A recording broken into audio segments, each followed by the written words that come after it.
Chevrolet is an American automobile division of the American manufacturer General Motors. The company was founded on November 3rd, 1911 by Louis Chevrolet and William C. Durant. And to this very day, the company is still alive and healthy. So, how did it become so popular? Let's find out. On November 3rd, 1911, Swiss race car driver and automotive engineer Louis Chevrolet co-founded the Chevrolet Motor Company in Detroit with William C. Durant and investment partners William Little, maker of the Little Automobile, former Buck owner James H. Whitting, Dr. Edwin R. Campbell, son-in-law of Durant, and in 1912, R.S. McLaughlin, CEO of General Motors in Canada. Durant was cast out from the management of General Motors in 1910, a company which he had founded in 1908. In 1904, he had taken over the Flint Wagon Works and Buck Motor Company of Flint, Michigan. He also incorporated the Mason and Little companies. As head of Buck, Durant had hired Louis Chevrolet to drive Bucks in promotional races. Durant planned to use Chevrolet's reputation as a racer as the foundation for his new automobile company.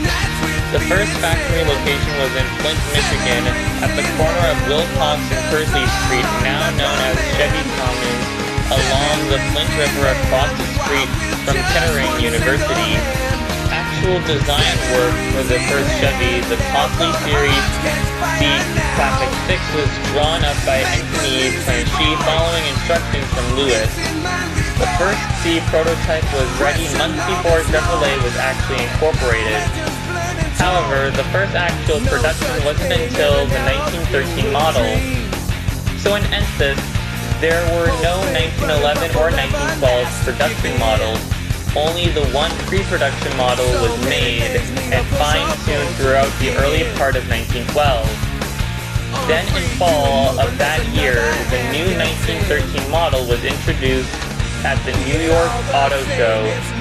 Chevrolet first used the bow tie emblem logo in 1914 on the H-Series model, Royal Mail and Baby brand, and the L-Series model Light 6. It may have been designed from wallpaper Durant once saw in a French hotel room.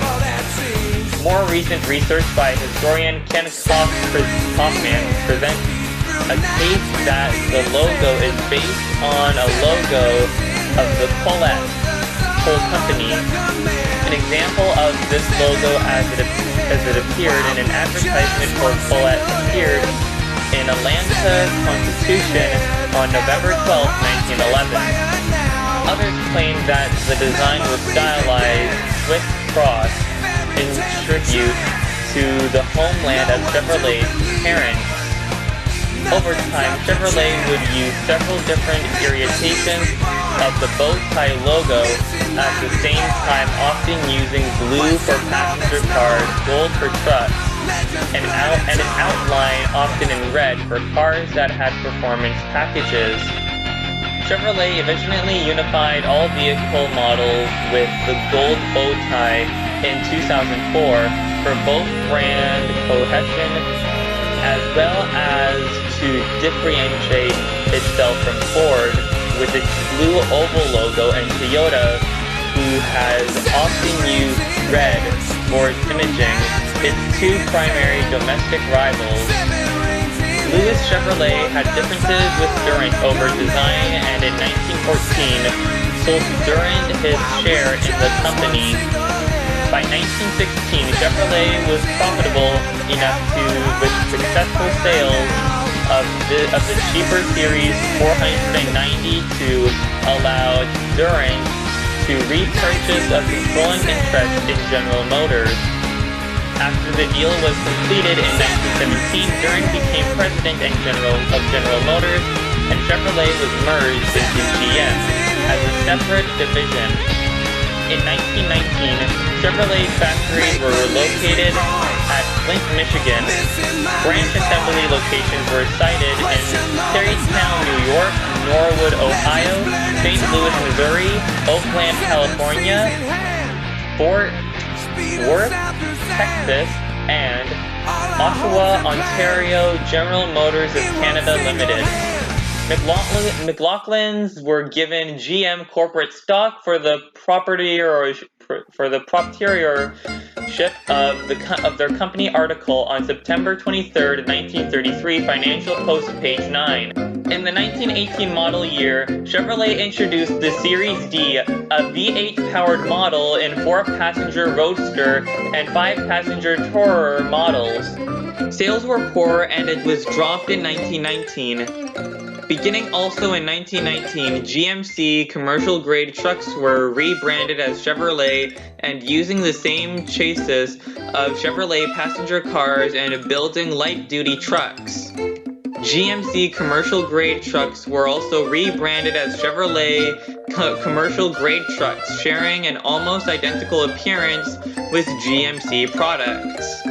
Chevrolet continued in the 1920s, 1930s, and 1940s, competing with Ford, and after the Chrysler Corporation formed Plymouth in 1928, Plymouth, Ford, and Chevrolet were known as the Low-Price Three.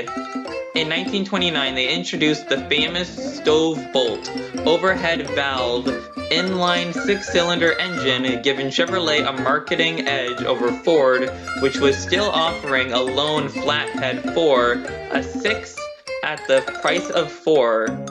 In 1933, Chevrolet launched the Standard 6, which was advertised in the United States as the cheapest 6-cylinder car on sale. Chevrolet had great influence on the American automobile market during the 1950s and 1960s. In 1953, it produced a Corvette, a 2-seater sports car with a fiberglass body. In 1957, Chevy introduced its first fuel-injected engine, the Roadster Ramjet, option on Corvette and passenger cars priced at $484. In 1960, it introduced the Corvair with a rear-mounted air-cooled engine. In 1963, 1 out of every 10 cars sold in the United States was a Chevrolet. During the 1960s and early 1970s, the standard Chevrolet, particularly the Deluxe and Plus series, became one of America's best-selling lines of automobiles in history. The basic Chevrolet small block V8 design has remained in continuous production since its debut in 1955, longer than any other mass-produced engine in the world, although current versions share few, if any, parts interchangeable with the original. Descendants of the basic small block OHV V8 design platform in production today have been much modified with advances such as aluminum block and heads, electric engine management, and sequential port fuel injection. Depending on the vehicle type, Chevrolet V8s are built in displacements from 4.3 to 9.4 liters, with outputs ranging from 111 horsepower, which is 83 kilowatts, to 994 horsepower, which is 741 kilowatts, as installed at the factory. The engine design has also been used over the years in GM products built and sold under the Pontiac, Oldsmobile, Buck, Hammer, Opel, Germany, and Holden, Australia nameplates. In 2005, General Motors relaunched the Chevrolet Marquis in Europe, using rebadged versions of the Daewoo cars produced by GM Korea. The Chevrolet division largely recovered from the economic downturn of 2007 to 2010 through launching new vehicles and improving existing lines. GM began developing more fuel-efficient cars and trucks to compete with foreign automakers.